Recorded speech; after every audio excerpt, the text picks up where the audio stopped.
Bolangiz televizorni juda yaqin ko'ryaptimi? Uzoqdagi mashinalarni nomeri yaxshi ko'rinmayaptimi? Bu balkim ko'zni oddiy charchash emas, bu balkim miopiya bo'lishi mumkin.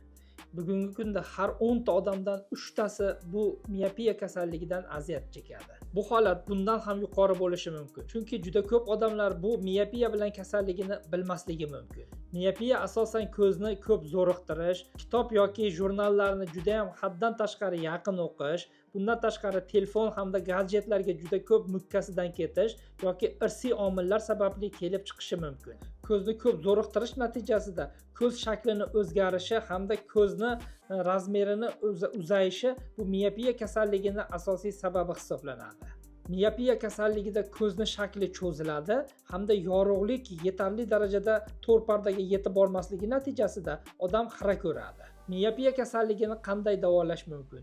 Eng oddiy usuli ochki yoki linzalardan foydalanish.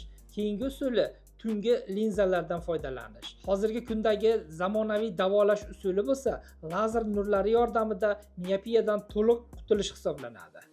Eng muhimi, vaqtida shifokorga murojaat qiling hamda o'z vaqtida qo'yilgan diagnoz bu kasallikni oldini olishi mumkin.